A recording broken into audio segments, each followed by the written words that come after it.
Welcome everybody. In this video we're going to demonstrate on how to do an annotation of a poem. The purpose of an annotation is to get at its various parts and elements and talk about how those parts and elements go about creating both a mood and a message. One of the ways to do an annotation would be to print out the poem and annotate it directly on the poem. Applications like Word and Adobe Acrobat allow you to do annotations, but we've discovered one called Cami, which we think works really well as an annotation tool. So I'm going to demonstrate on how to do that. You can get two learnings, how to use Cami and how to do effective annotations. Anyway, to proceed, if you want to use this for any of the annotations in the English Language Arts 30-2 class, you will find a readings page for each of our units. Here you will find the readings, as you can see here on the screen. You can open them up by clicking on them and then downloading. So for example, today's one that we're going to look at is Stopping by Woods on a Snowy Evening. So to add it to your collection so that you can put it in Cami, you would go up here and click the download button. Of course, this will look different for different browsers. But anyway, once you have it, you're going to switch to Cami. You can find Cami at, well, cami.com, I believe. Once you've got that, you've opened it, you've created an account, and you've signed in, you can go up to the Open feature here, click Open, choose from My Computer, go Browse, and find the poem. Once you do that, it'll convert it if needed, and it will display it here on the screen. So now we are ready to annotate. So, the technique that we're going to use for annotating has a little acronym that we call SLAM. Structure, language, affect, and meaning. Using this acronym and these steps, make sure that we'll do a thorough annotation, that we get at all of the elements and all of its effects. First though, before we begin the SLAM, we should consider context. We know that we are reading a poem called Stopping by Woods on a Snowy Evening. And we can tell from way down here at the bottom it was written by Robert Frost. So a couple of things that we can bring to the poem before we do the annotation is, well, what we know about poetry. And one of the things that we know about poetry is that it often has,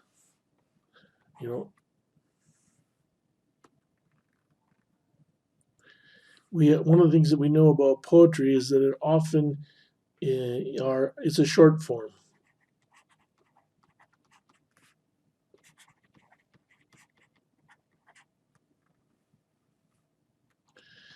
Consequently, poets rely on precise language. They won't use words like good or nice. They'll use more language like heartfelt or pleasing or inspiring. Words that say a lot more, not only in terms of denotation, which is their direct meaning, and one you'd find in the dictionary, but also connotation, how it makes you feel. Remember that the purpose of any author is to make you both think and feel about a subject. The other things that poets are known for are using figurative language.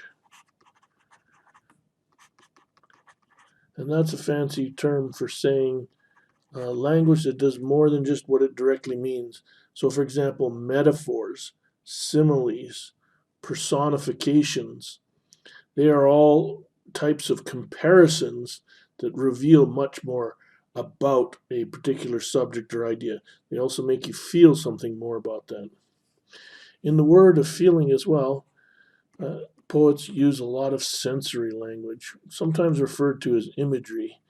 I'm calling it sensory language because it can be things that you see, taste, feel, and hear. Yes. Also, we know that with poems, they'll often come and they vary from free verse to fairly structured.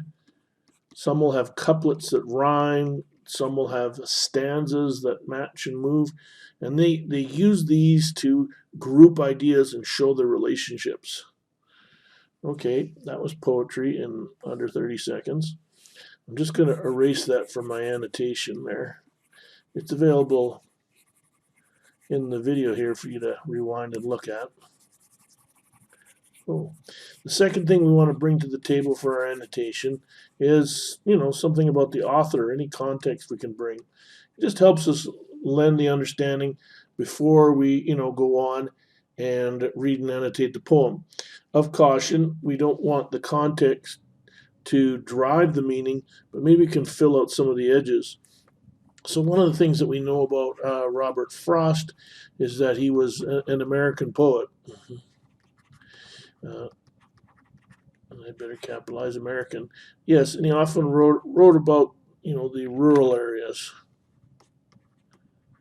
and often the subjects of his poems were ordinary people. He is noted in his poems for using colloquial language. Colloquial language meaning, well, the language is the average ordinary person. Mm-hmm. So now we kind of get a sense of what his poem may be about. Okay, Carrie, let's get into doing the actual annotation. I'm going to erase these pieces here, stuff we brought to the table. Now let's do the actual annotation. So one of the things that we're going to look at, first of all, let's change the color to a bright red. We're going to look at slam. So the first thing we're going to look at is structure. So one of the things that we can look for with structures is a basic rhyme scheme. And so when we read it, we'll read it out loud. By the way, poems were originally read out loud, meant to be read out loud. They're lyrical. Song lyrics come from the ideas of poems of being short and using often rhyme and repetition. Anyway, whose woods these are, I think I know. His house is in the village, though. And so right away we can see a no and a though, and we know that they rhyme. One of the ways to get at rhyme scheme is to use little letters at the end, A, so we know that those rhyme. Here we've got a here, he will not see me stopping here, to watch his woods fill up with snow. And so B it's a different one, it doesn't rhyme with anything that we can see here, but then we're going to go A. So here we've got no, though, and snow, and we've got a here. We go on to the next lines. My little horse must think it queer to stop without a farmhouse near, between the woods and frozen lake, the darkest evening of the year. Queer sounds a lot like here, so we're going to still call this one B, and this one B. This one we're going to call C, and this one we're going to call B. Queer, near, lake, and year. And so now we notice a pattern. There seems to be the first two lines rhyme, and with the last line of what's called a stanza. A stanza is a fancy way of saying a paragraph in a poem. Yeah. I'll write that a little better with the hope that people will be able to read it.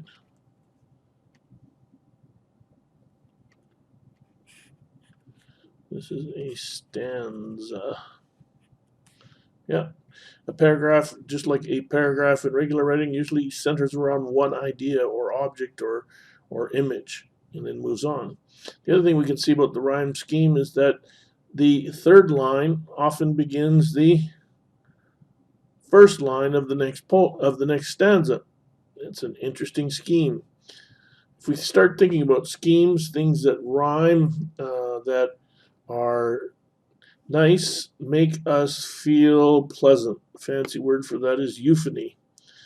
I'm going to switch up colors, and I'm going to make mood purple. And by the way, another fancy way of saying mood is affect. It's about how does the reader feel. Tone is about how the author feels. So one of the things we can tell right away from this structure is it's creating some euphony. It's making us feel pleasant about this place. Yeah. Any other structures? Well, we've seen stanzas. Get that in the right color. That seem to talk about one idea. Whose woods these are, I think I know. His house is in the village, though. He will not see me stopping here to watch his woods fill up with snow. So we're talking about the person who owns these woods, and it's constant reference to his house. You will not see him stopping here. That's its one idea. Good. In terms of other types of rhymes, sometimes we'll see, we'll see rhythm.